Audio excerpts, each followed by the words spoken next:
on Human Rights, I wish to warmly welcome all who are present today to this hearing, which is designed to provide information on the consequences of the absolute ban on abortion on the rights of women and girls in El Salvador, and in particular to examine the impact on the rights to health, personal integrity, and life.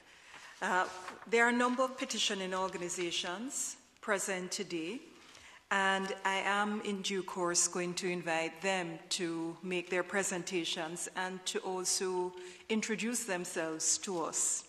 The state of El Salvador isn't represented and has indicated that it will not be present for this public hearing. The Commission is nevertheless proceeding with the hearing and hopes that the state will in due course respond to the very specific concerns raised.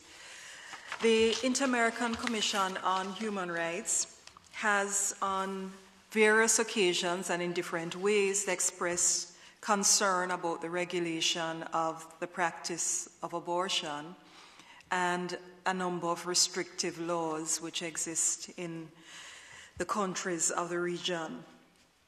We welcome the petitioners and the information which they'll provide today. And with me at the head table is Vice President Commissioner Rosa Maria Ortiz, who is also the country rapporteur for El Salvador, and Commissioner Rosemary Antoine. Can I invite the petitioners to make their presentation and to introduce themselves? Muy buenas tardes, señoras comisionadas. Mi nombre es Paola Limón, del Centro por la Justicia y el Derecho Internacional, CEGIL. Me acompañan en la mesa Marta María Blandón y Karen Padilla de IPA Centroamérica, así como Angélica Rivas, en representación de la Colectiva Feminista para el Desarrollo Local y la Agrupación Ciudadana por la Despenalización del Aborto Terapéutico, Ético y Eugenésico del Salvador. También se encuentran presentes mis colegas Alejandra Nuño, Luis Carlos Buob y Carlos Azueta de CEGIL. En anteriores oportunidades, esta ilustre comisión ha recibido información sobre los derechos reproductivos de las mujeres en América Latina y el Caribe. En esta ocasión, agradecemos el espacio concedido para reiterar que en el caso específico de El Salvador, los derechos sexuales y reproductivos de las mujeres continúan siendo violados, situación que a su vez llega a producir serias afectaciones a los derechos a la integridad personal y a la vida de las niñas, adolescentes y mujeres. No obstante lo anterior, a la fecha, el Estado salvadoreño no ha adoptado las medidas necesarias para remediar esta situación. Las organizaciones aquí presentes consideramos que como un primer paso es indispensable que el Estado salvadoreño facilite la posibilidad de entablar un diálogo con las organizaciones especialistas en la materia para evitar que se sigan produciendo esta clase de violaciones. Por ello, lamentamos de sobremanera que el Estado salvadoreño haya decidido no presentarse a esta audiencia, pues considerábamos que este era un espacio muy valioso para dar inicio a un diálogo constructivo sobre la materia, particularmente debido a que es la primera ocasión en la que podemos tratar este tema específicamente respecto de El Salvador. Ahora bien, sobre el tema que nos ocupa, es importante iniciar señalando que en América Latina existen 5 países en los que el aborto está absolutamente prohibido. Es decir, que tampoco es permitido en las circunstancias extremas de peligrosidad a la salud o vida de la mujer, de inviabilidad del feto debido a malformaciones incompatibles con la vida, así como si el embarazo es producto de incesto o violación. Estos países son Chile, República Dominicana, Honduras, Nicaragua y El Salvador. Sin embargo, en relación a El Salvador, esto no ha sido siempre así. Como es del conocimiento de esta ilustre comisión, en 1997 se realizó una profunda reforma a los códigos penal y procesal penal salvadoreños, entre cuyas modificaciones se contemplaba regular el aborto, permitiendo la posibilidad de realizarlo por razones de orden terapéutico, ético y eugenésico. Esto provocó una fuerte campaña de las jerarquías religiosas y de los sectores más conservadores de la sociedad que se oponían a esa regulación, quienes tras fuertes presiones lograron la penalización del aborto en su totalidad. Así, el 26 de abril de 1997, 4 días antes de finalizar su periodo de legislatura, la Asamblea Legislativa aprobó el artículo 133 del Código Penal, que prohíbe y penaliza totalmente el aborto. Posteriormente, Se aprobó una reforma constitucional del artículo 1 relativo a la persona humana y los fines del Estado, mismo que otorgó el estatus de persona al ser humano en formación. Aunado a lo anterior, es propicio subrayar que no existe alguna disposición que establezca el número de semanas de gestación para que la interrupción del embarazo sea considerado como un aborto. En la práctica, lo que esto ocasiona es que en un primer momento las mujeres sean procesadas por delito de aborto y posteriormente cambie la tipificación al de homicidio agravado, aumentando la pena de 7 hasta 50 años de cárcel. A pesar de los múltiples esfuerzos por revertir la situación legal del aborto en El Salvador, como parte del derecho básico a la salud y a la vida, la penalización total se mantiene y las mujeres continúan siendo denunciadas y encarceladas injustamente. Cedo el uso de la palabra a mi colega Marta María Blandón, quien se referirá a la situación general de las mujeres en El Salvador. Buenas tardes, muchísimas gracias por permitirnos una vez más dirigirnos a ustedes para abordar esta problemática. En El Salvador, de acuerdo a la encuesta de hogares y propósitos múltiples del 2009, la población del país es un poco más de 6 millones de habitantes. El 52.7 son mujeres. En aspectos económicos, las cifras reflejan la profunda desigualdad que marca la vida de las mujeres. El 43% de las mujeres entre 18 y 19 años no estudian ni tienen trabajo remunerado, frente al 15% de los hombres de esa misma edad. A pesar que en la actualidad las mujeres cuentan con niveles educativos que en algunos casos superan al de los hombres, sus salarios siguen siendo inferiores en puestos que requieren similar experticia. Esto sucede especialmente en el caso de las mujeres que tienen entre 8 y 9 años de formación, quienes perciben ingresos inferiores hasta en un 30% al percibido por los hombres con igual educación. Según esta misma encuesta de hogares, el 16% de la población femenina no sabe leer ni escribir, mientras que de la población masculina llega a un poco más del 11%. En relación a la población económicamente inactiva, las mujeres representan más del 76% del total. El 68.64% de ellas son ubicadas en esta categoría de inactivas porque se dedican al trabajo doméstico. Estos datos evidencian claramente la discriminación y violencia económica que viven las mujeres, siendo que su trabajo no es ni reconocido ni remunerado. Por otro lado, un nivel de estudio superior no es garantía para que las mujeres accedan a puestos altos en la jerarquía de una empresa o actividad económica. De acuerdo a esta encuesta, solo 4.709 mujeres con estudios superiores tenían cargos de empleadoras o patronas, en contraste con 11.397 hombres con estudios superiores ocupaban estos cargos. Es decir, a pesar de tener la misma preparación, los hombres ocupan más del 70% de los cargos altos. Algunas estadísticas muestran las difíciles condiciones en que las mujeres salvadoreñas acceden al ejercicio de sus derechos sexuales y reproductivos. Según la encuesta nacional de salud familiar, en el 2008, el 19.7% de los nacimientos fueron deseados pero no planificados y el 20% ni siquiera fue deseado. Es decir, 4 de cada 10 mujeres todavía no deciden sobre cuándo y cómo y con quién tener a sus hijos. Del mismo modo, queremos destacar que muchos de estos embarazos no deseados son producto, por un lado, de la falta de educación sexual e integral o, peor aún, producto de la violencia sexual. De acuerdo al Observatorio de Violencia de la Organización de Mujeres Salvadoreñas por la Paz, ORMUSA, para el año 2012, de un total de 3.436 delitos sexuales, 3.022 fueron perpetrados contra niñas, mujeres y adolescentes, es decir, el 88% del total. En cuanto al acceso a la justicia, persisten en el país altos niveles de impunidad. Así lo refleja el informe de la Ilustre Comisión sobre Acceso a la Justicia para Mujeres Víctimas de Violencia Sexual en Mesoamérica. Comillas. En El Salvador, datos de la Fiscalía General de la República arrojan que en el periodo 2008 a julio del 2010 fueron presentados un total de 8.108 denuncias por delitos contra la libertad sexual.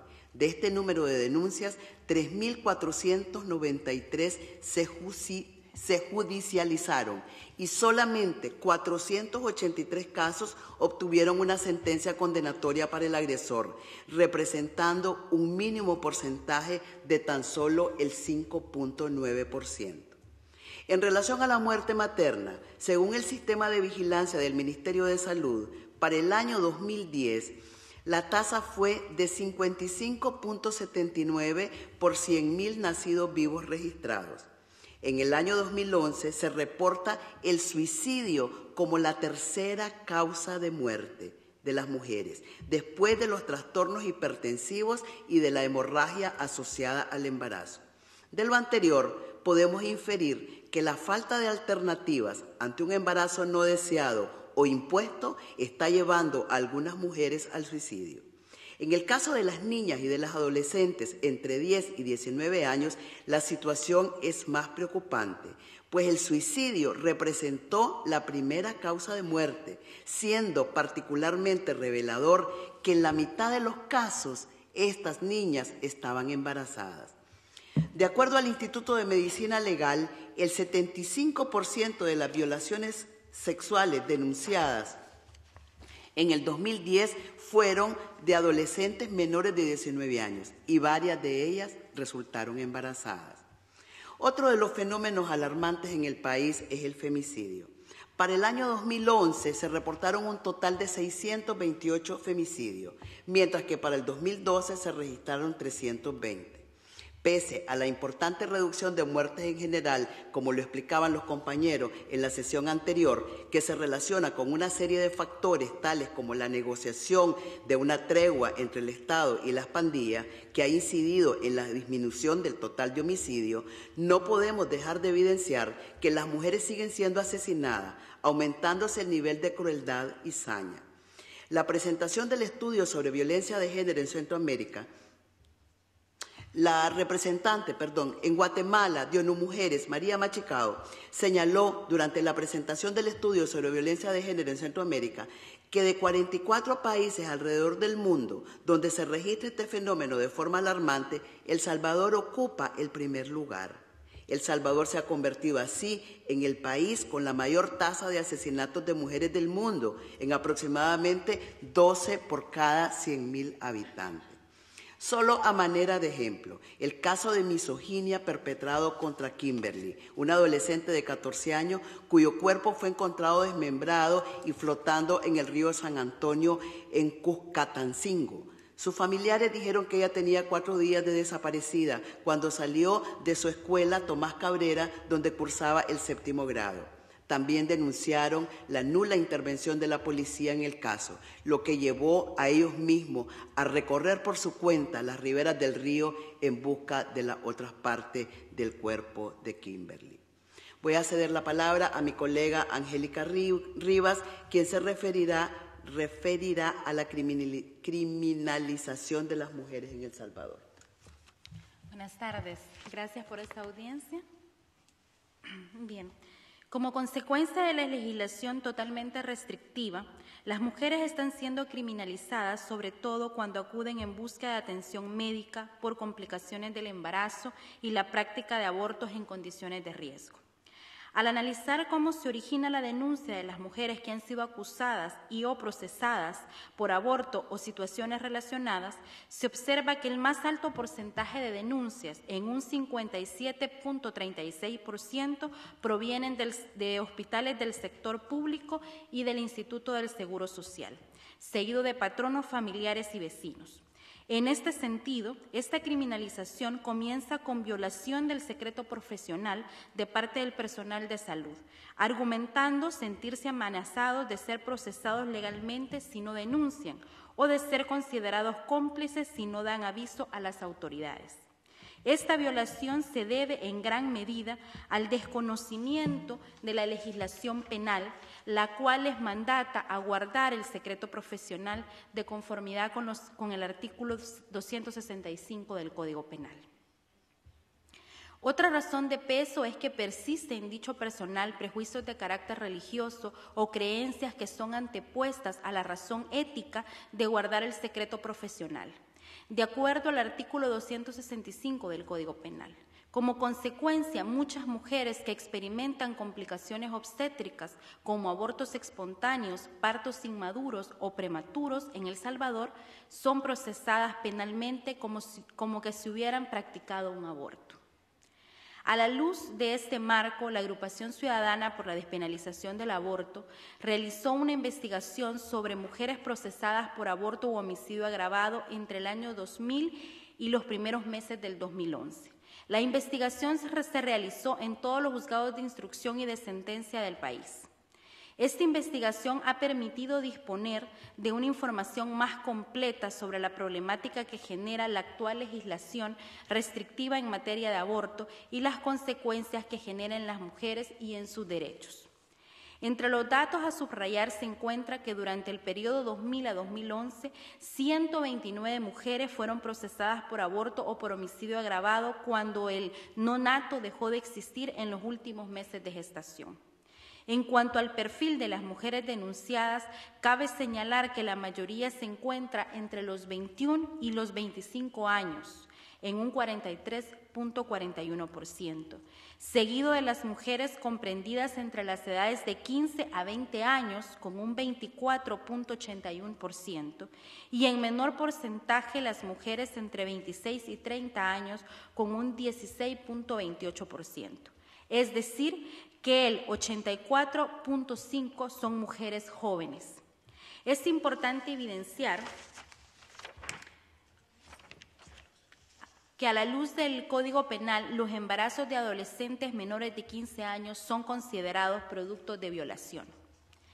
En estos casos, si observamos los porcentajes de escolaridad sobre el total de datos disponibles, se ve que las mujeres denunciadas tienen un nivel de escolaridad muy bajo, ya que el 46.3% son analfabetas o tienen como máximo el segundo ciclo de primaria, mientras que el 36.4% el dato de escolaridad no se consignó en el proceso. El estado familiar de la mayoría de las procesadas en la etapa de instrucción es el de solteras, en un 73.6%, seguida de las mujeres que tienen una relación estable, sean casadas o acompañadas, que representan un 17.8%. Estos datos indican que las mujeres que han sido objeto de denuncias han estado viviendo su embarazo solas, sin el involucramiento del hombre que participó en la relación sexual. Asimismo, un 51.1% de las mujeres denunciadas no tienen ingreso económico, debido a que se dedican a oficios domésticos, en el 37.9%, o son estudiantes, en un 13.1%.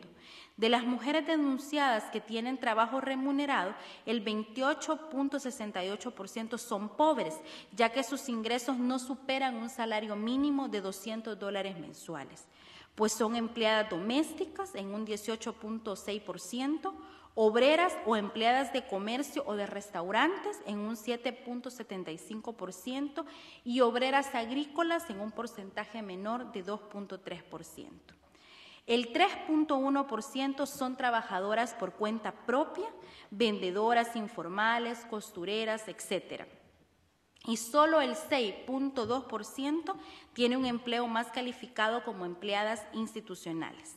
Vemos así cómo la situación socioeconómica incide en las condiciones en las que se desarrolla el embarazo, las complicaciones que pueden presentarse, la criminalización y las pocas posibilidades de tener acceso a un debido proceso jurídico. Las condiciones de vida de estas mujeres y sus familias reflejan una grave situación de pobreza y marginalidad, con casas de piso de tierra, sin agua potable e incluso en algunos casos sin acceso a letrinas. Se convierten así en un sector de la población con difícil acceso a servicios de salud para la atención oportuna de cualquier emergencia médica. A manera de ejemplo, a continuación nos referimos a 3 casos ilustrativos de la situación de las mujeres injustamente encarceladas. Inicio comentando el caso de Sonia Esther Tabora, mujer del área rural, sin educación sexual alguna, embarazada a los 20 años y sin controles prenatales durante su embarazo. En el último trimestre del embarazo, Desencadenó parto prematuro en casa de un familiar y fue en estado de shock con una severa hemorragia, siendo llevada a una unidad de salud 3 horas después. Ella explicó al médico lo sucedido, pero el doctor no le creyó ni una palabra y, violando su secreto profesional, la denunció a la policía. El médico se jactó y dijo que él le había sacado la verdad, lo cual consta en el acta de entrevista realizada por la policía. Sonia inicialmente fue procesada por el delito de aborto. Durante el proceso cambió la tipificación del delito a homicidio agravado y finalmente condenada a 30 años de prisión. Permaneció recluida injustamente 7 meses y medio, quedó en libertad el 16 de agosto del 2012 bajo la figura del recurso de revisión de sentencia al evidenciar los vicios del proceso como la inexistencia de autopsia de la víctima recién nacida, elemento probatorio sin el cual no se puede acreditar la causa de muerte y la culpabilidad. Es decir, a Sonia se le condenó por un delito el cual nunca se demostró que existiera, siendo condenada en base a indicios o conjeturas y no por prueba directa. Otro caso es de Isabel Cristina Quintanilla. Cuando tenía 18 años de edad, el 24 de octubre del 2004, tuvo una emergencia obstétrica, tardó 1 hora en llegar al hospital, siendo denunciada por personal de salud del Hospital Nacional de San Bartolo, donde acudió a solicitar ayuda. Pasando del hospital a la cárcel, fue víctima del sistema de justicia en el sentido que fue procesada inicialmente por homicidio culposo y fue condenada por homicidio agravado a 30 años de prisión, de los cuales purgó 4 años, constituyendo un vicio en el proceso por ser violación al principio de congruencia procesal. La causa de muerte del producto, según el diagnóstico, fue indeterminada, es decir, que se le condenó por una muerte que jamás se acreditó que ella hubiera provocado, quedando en libertad el 15 de agosto del 2009. El siguiente caso es el de Blanca Delmi Ordóñez, mujer que fue procesada por el delito de homicidio agravado en julio del 2010, mujer pobre, madre de un hijo de 10 años, residente en el área rural, alejada de centros de servicios de salud y quien sin saberlo sufría de preeclampsia. Delmi planificaba desde hace 10 años mediante anticonceptivos inyectados, por lo que no suponía quedar embarazada. No habiendo tenido control prenatal, la emergencia obstétrica aconteció el 25 de julio del 2010, expulsando el producto en gestación, provocando, como consta en los informes periciales de la defensa, por una placenta abrupta o desprendimiento prematuro de la placenta de la pared del útero, en cuyos casos se expulsa el producto unido a la placenta y el cordón umbilical, acompañado de fuertes sangramientos. Delmi fue trasladada de emergencia, tardando 2 horas en llegar al hospital público más cercano, donde fue ingresada con 8 grados de hemoglobina, debiendo permanecer 7 días recuperándose en el hospital. El personal de salud, al observar que había tenido un embarazo reciente, la denunció. En la audiencia de instrucción el día 11 de febrero del 2011, el juez determinó que no existían suficientes elementos probatorios y dictó el sobreseimiento provisional, quedando Delmi en libertad. Pero el sistema inquisidor de justicia salvadoreño posibilitó que la Fiscalía apelara de dicha resolución, por lo que Delmi fue procesada nuevamente, para que en audiencia de sentencia finalmente se dejara en libertad al quedar demostrada su inocencia, luego de pasar 11 meses recluida en cárcel de mujeres. En estos casos observamos cómo la lejanía de los centros asistenciales de salud se vuelve un obstáculo para las mujeres pobres del área rural para que accedan a servicios adecuados de salud materna. Así, las mujeres deben recorrer grandes distancias, en muchas ocasiones en terrenos sinuosos, para acudir a un centro de salud. Deben costear el traslado, transporte y a veces hasta hospedaje en la ciudad a la que hayan debido trasladarse. Respecto de esto, la ilustre comisión en su informe sobre acceso a servicios de salud materna desde una perspectiva de derechos humanos menciona que esta clase de situaciones se configuran en factores estructurales de discriminación hacia las mujeres. En estos casos, las complicaciones obstétricas pueden hacer que las mujeres mueran o que sean encarceladas injustamente por delitos que no han cometido, como fueron los casos de Delmi, Isabel Cristina y Sonia, y de otras mujeres a las que posteriormente se les ha promovido desde la organización que represento la revisión de sentencias, evidenciando su inocencia, habiendo estado encarceladas injustamente hasta por más de 7 años. Por todo lo anteriormente expuesto, respetuosamente solicitamos a la ilustre comisión lo siguiente: que las relatoras de derechos de las mujeres y de la infancia realicen una visita conjunta a El Salvador para constatar y valorar la situación que ha sido referida y emitan las correspondientes recomendaciones al Estado salvadoreño, que inste al Estado salvadoreño a revisar la legislación correspondiente para garantizar la interrupción de embarazos cuando peligra la salud y o la vida de la mujer o cuando el embarazo es producto de violación, que recomiende al Estado salvadoreño la aplicación de protocolos adecuados de atención para que las mujeres que acuden en busca de atención médica por problemas obstétricos, así como garantizar que el personal de salud conozca sus obligaciones en relación a la garantía del secreto profesional, que recomiende al Estado salvadoreño la adecuada capacitación de defensores públicos y operadores de justicia como forma de garantizar el acceso a la justicia y el debido proceso de estos casos. Gracias. Thank you very much to the petitioners for the information you have brought us. It is very disturbing, and particularly the impact which you describe of the existing legal regime on poor women, and particularly poor rural women. I want to first ask Commissioner Rosemary Antoine whether she has observations. This is the second hearing, and I express my concern in the context of this being the second hearing in this period of sessions, raising concerns about similar types of laws in the region.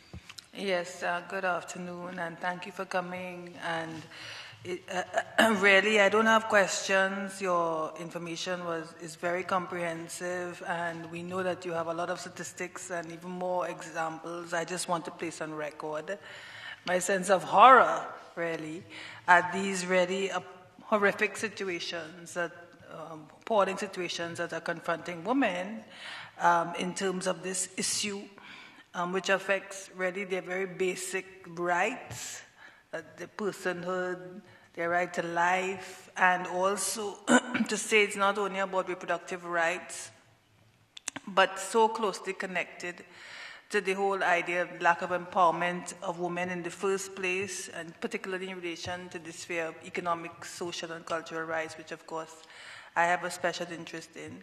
I think you have made very clear the connections, they're so visible, the connections that you've made in relation to this issue and these wider issues, starting from women who actually already have no right to health in any effective way, in terms of examples you've given us, in terms of being able to access even basic services and health. So we see very clearly the impact.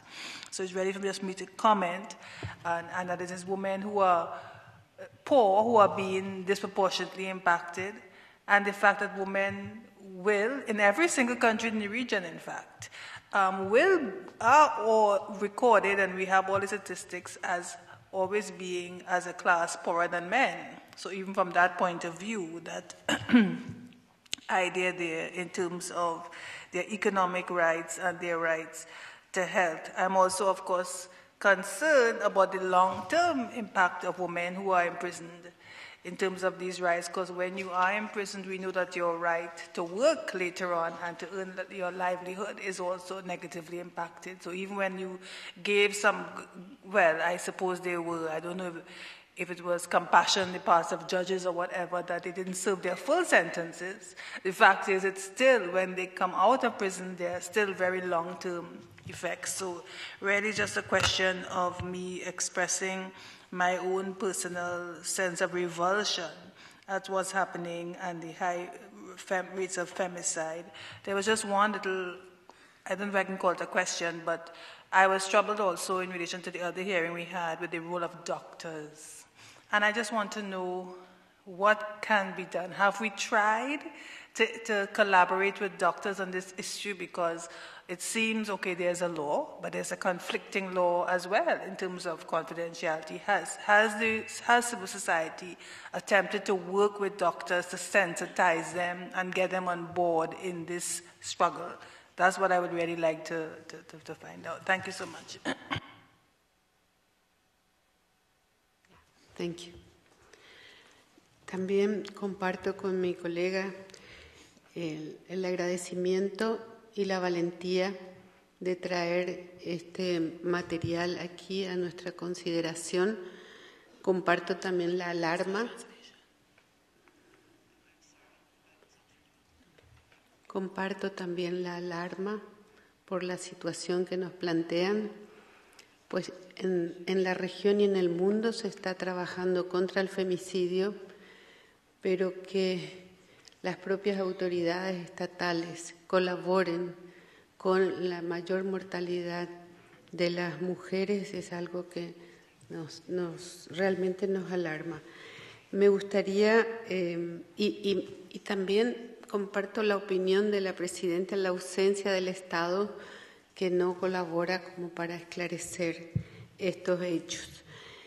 Me gustaría saber si en El Salvador existe un Ministerio de la Mujer y cómo funciona la política para la implementación de los derechos de las mujeres, cómo está planteado el sistema de protección de derechos de las mujeres en cuanto a instancias a los diversos niveles de gobierno y si esas instancias se preocupan sobre estos temas.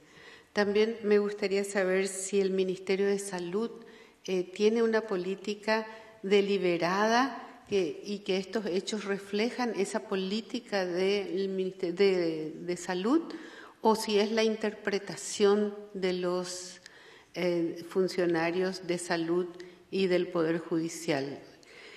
¿Y cuál es el rol de la Procuraduría de Derechos Humanos en cuanto a estos hechos de violencia institucional?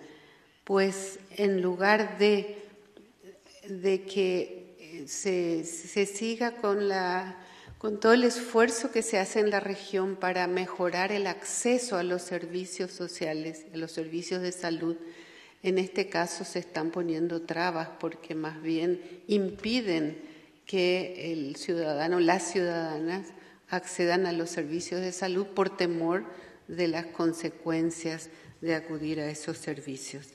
Por el momento esas son mis consultas. Gracias. Thank you very much, Commissioners. I had a few observations and questions. The CEDAW committee, and in the context of the Universal Periodic Review, there were specific recommendations to El Salvador about initiating a national dialogue about the impact of criminalization, and I wanted to find out whether that dialogue has been started and initiated by the state. And we, of course, would welcome the state's response after the hearing as well. I wanted to congratulate civil society for its efforts to provide concrete data on the impact of criminalization, which provides a very clear context for understanding the human rights violations, which an absolute ban in this case produces. And also to invite the state here publicly to also provide data which is available to it in relation to the impact of the criminalization on women, and to ask the state through this hearing that data be provided disaggregated so that we can see the impact of criminalization on women who are poor, who are rural, who are ethnic minorities or indigenous.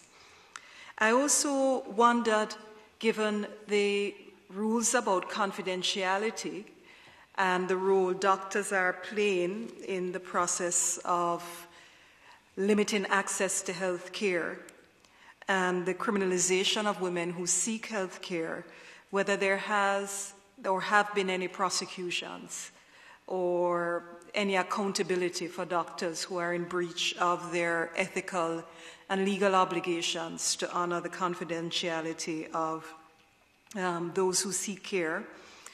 I noted your discussion about the crime of abortion and aggravated homicide. We'd welcome at the Commission more information on the difference between the two crimes and information on and differences in terms of penalties and what are the occasions on which the second aggravated homicide is normally charged. I'm interested in whether in the cases where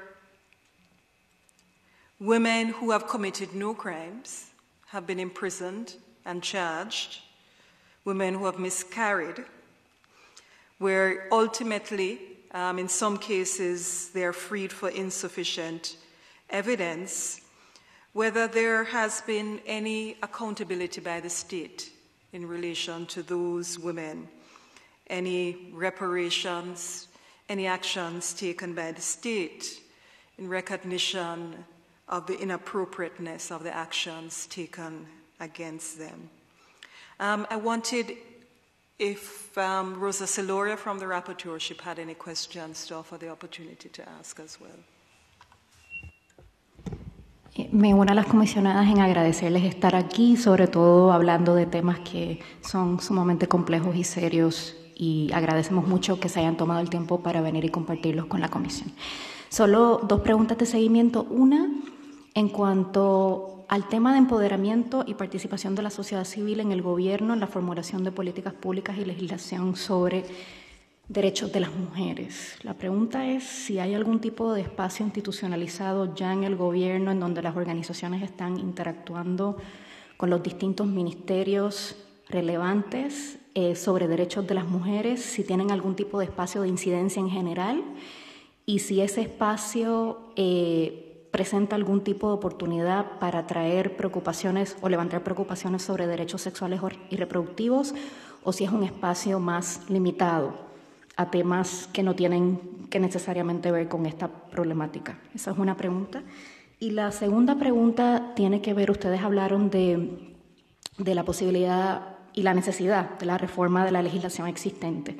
La pregunta es, para ustedes que trabajan en el terreno, que están interactuando con este problema a nivel diario, ¿cuál sería la prioridad a corto plazo, la prioridad a mediano plazo y la prioridad a largo plazo?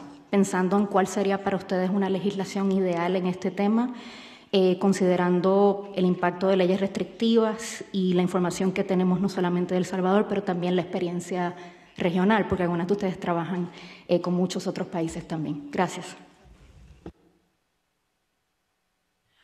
There was one thing I forgot to ask, and that was about the issue of suicide by pregnant girls, which I thought was so alarming, but it also seemed to me to be an avenue to make some dent on this issue when young girls are taking their own lives. And I just wanted to get a sense of, is there a debate? And also in terms of policy, sometimes when you can't go through adults, using children to highlight an issue, is that something that's being discussed about? Does that create an avenue for some progress on this issue?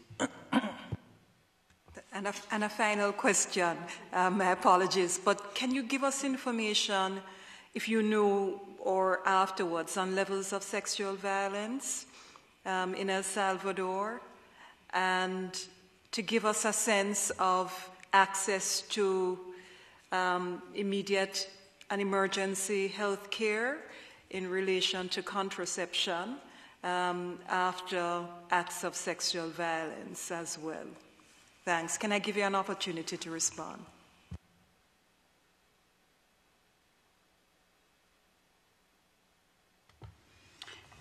Muchas gracias por las preguntas que nos dan una gran oportunidad de profundizar en algunos asuntos que por razones de tiempo no siempre es posible.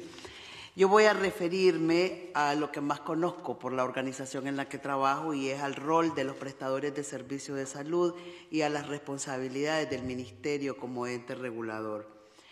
Yo creo que en esta nueva administración hay un poco más de sensibilidad de parte de las autoridades para abordar esta problemática.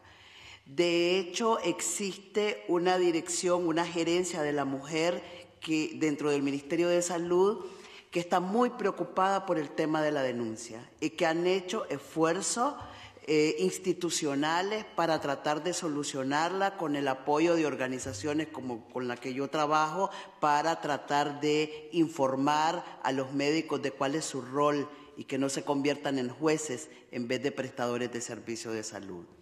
De hecho, se hizo una investigación para mostrar que a más ignorancia de los médicos de los asuntos legales, más denuncia. A más información y más educación de cuáles son los alcances del marco legal, menos denuncia. Hemos logrado tener una comunicación muy cercana con las autoridades del Ministerio y hemos logrado hacer intervenciones en aquellos hospitales donde los niveles de denuncia son mayores.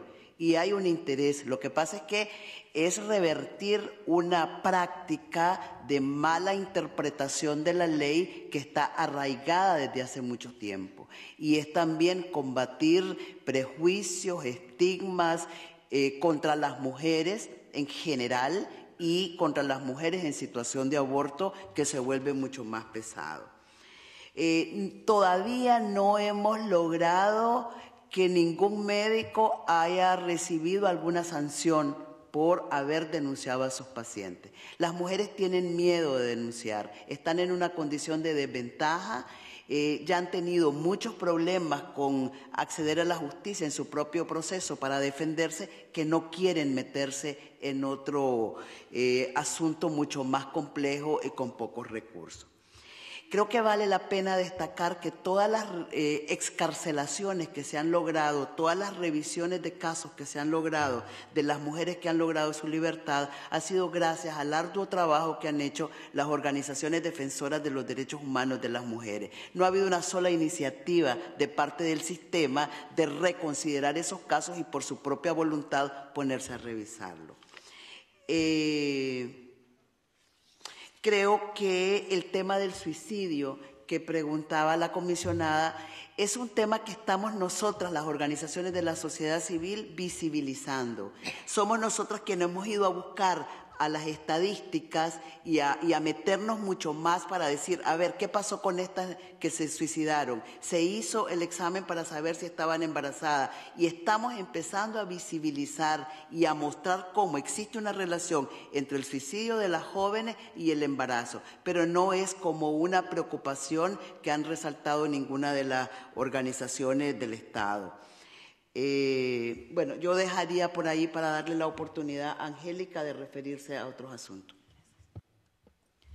Bueno, en relación a la pregunta del Ministerio de la Mujer, en El Salvador existe el ISDEMU, que es el Instituto de Desarrollo de la Mujer, que no tiene categoría de ministerio, sino que es una dependencia de una sección, de una secretaría, digamos, y por ende no tiene, digamos, el presupuesto ni el estatus de un ministerio. Existe una política nacional de la mujer que se ha presentado el año pasado, pero no establece en materia de derechos sexuales y reproductivos un aspecto claro. En relación a si se puede interlocutar, bueno, con la llegada de este gobierno un poco sí se ha podido, más que con gobiernos anteriores, pero no lo suficiente y no respecto al tema fundamental de los derechos sexuales y reproductivos. En relación al rol de la Procuraduría, bueno, la Procuradora Adjunta de los Derechos de la Mujer sí se ha referido al tema de la penalización del aborto de una manera muy clara, de instar al Estado a hacer cambios a nivel legislativo.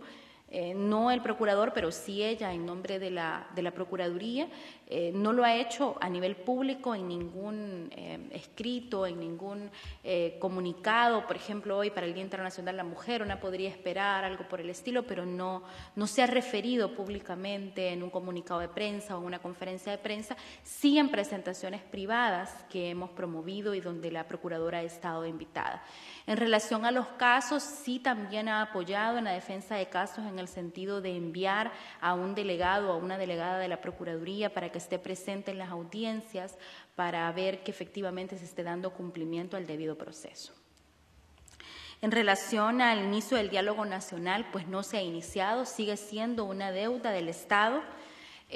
Tristemente es un tema de que en El Salvador únicamente las organizaciones, y no todas las organizaciones, sino un número de organizaciones toca este tema de los derechos sexuales y reproductivos y sobre todo el tema de el aborto y las consecuencias en la vida y en la salud de las mujeres. En relación a las normas de confidencialidad, digamos, no ha habido ninguna sanción a ningún médico, que era la pregunta concreta, porque no se ha promovido desde las víctimas, porque este es algo que las víctimas tienen que promover, la sanción al médico que le denunció por violentar el derecho al secreto profesional, pero lamentablemente, como ustedes veían en el informe, el perfil de las mujeres que han sido denunciadas es un perfil muy pobre, que no tienen acceso a pagar un abogado o una abogada, a servicios jurídicos para poder denunciar, y este proceso, pues, por eso no se ha hecho. Y además porque existen también vacíos legales, digamos, que también inhiben este derecho. Sí, bueno, lo que sucede es que como no hay un antecedente, porque nunca se ha promovido, entonces, por ejemplo, nosotras en el año 2010 o inicio de 2011, si mi memoria no me falla, intentamos promover con la Fiscalía General de la República un caso de denuncia a un médico, a una médica que había denunciado a una mujer, pero no nos fue aceptada nuestra denuncia, aduciendo una serie de factores, por lo cual decía que no, ¿verdad? Es decir, que esta persona se había equivocado, que no había delito que perseguir. Entonces, la instancia que es la que tiene que perseguir el delito en El Salvador, que es la Fiscalía General de la República, no nos toma la denuncia. Entonces, pues, está mal.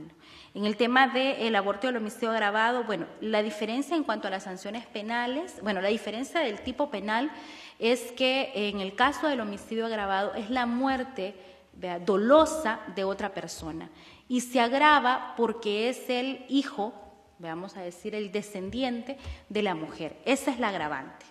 Y en cuanto a la pena, bueno, el delito de aborto está entre 3 y 8 años de prisión, mientras que el delito de homicidio agravado va de 30 a 50 años de prisión. Las penas que nosotras conocíamos hasta el año 2011 era de 35 años máximo, o sea que se les había puesto penas a las mujeres entre 30 y 35. Ya en el año 2012 conocimos el primer caso de una mujer, que es un caso que estamos litigando, a 40 años. Condenada a 40 años de prisión. Entonces ya conocimos el primer caso. No ha habido ningún tipo de reparación a las mujeres que están hoy en libertad, como es el caso de las compañeras que leíamos en el informe. El Estado no ha promovido ninguna reparación, pese a que la hemos solicitado. De manera directa en la revisión de la sentencia, cuando hemos promovido el proceso, hemos solicitado una reparación o resarcimiento por los daños causados y los jueces sobre ese asunto no se pronuncian.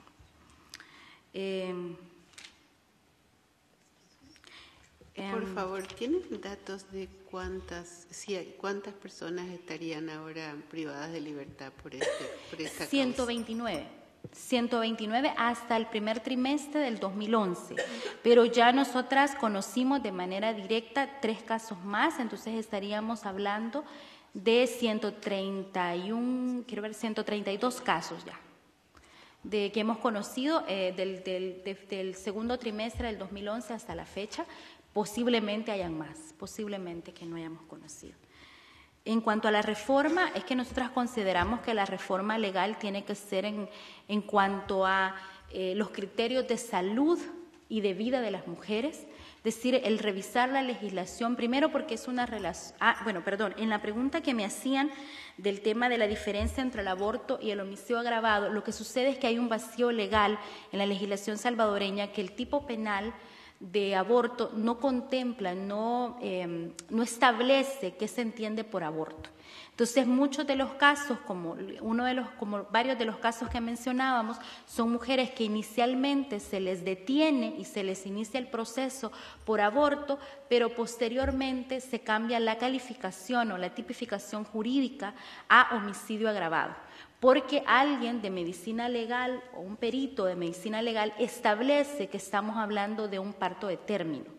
Entonces ahí inmediatamente dicen, entonces no, es homicidio agravado. Entonces ahí se cambia la tipificación del delito a homicidio. Hay un vacío legal que permite, digamos, que haya este cambio, por un lado. Y por otro lado, tiene que ver también con que es una legislación absolutista, es decir, no permite excepciones. Entonces, en la línea de la pregunta que ustedes nos hacían respecto a la reforma que se podría promover, bueno, por lo menos a corto plazo es un tema de contemplar excepciones, que hay casos cuando es un tema de emergencias obstétricas, por ejemplo, cuando peligra la salud o la vida de las mujeres, esos casos, el aborto debería de ser permitido, efectivamente. Entonces, digamos que esas excepciones que sí estaban en el código anterior, digamos que se profundice al análisis legal de esos tipos penales y se pueda promover una reforma.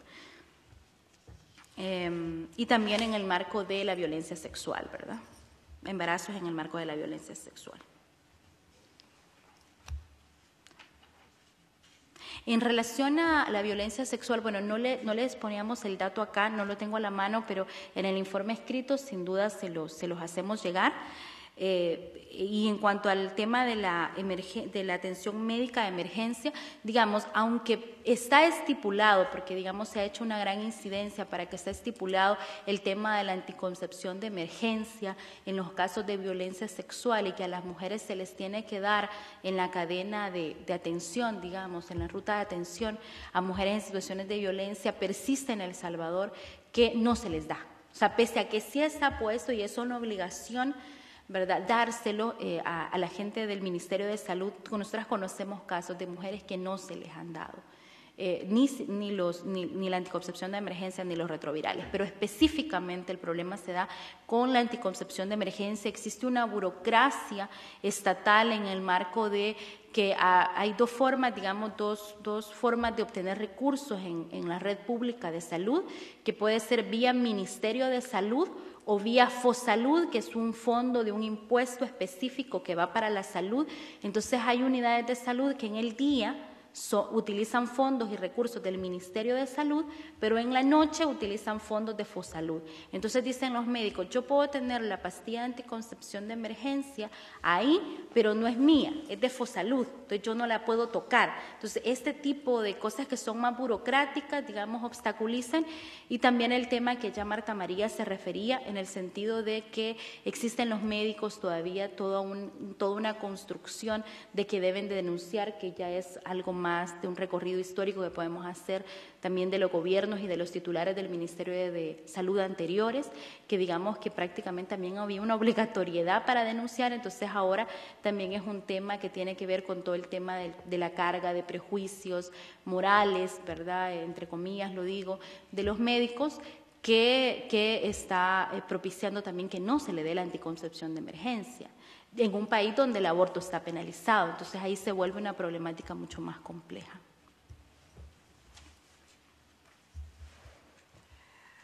As you ended, I thought about the importance of human rights training for doctors and medical personnel. It's the third hearing when you add the hearing on intersex persons yesterday, in which there have been such strong concerns and complaints about the operation of medical personnel and the lack of respect. Yes. Yeah, that's why I was asking whether you had worked with them. Yeah. We've taken note of the specific recommendations. The Commission is concerned, it's expressed its concern in a number of different places and spheres about laws which absolutely ban access to termination of pregnancies. You've heard us all frankly express our shock and deep, deep concern about the impact of the law. And I give you my undertaking as Rapporteur for Women to follow up on this issue. You know, we receive many requests to visit and can't make them all, but I've certainly noted it, and the Rapporteurship on Women gives its commitment to this. Marta.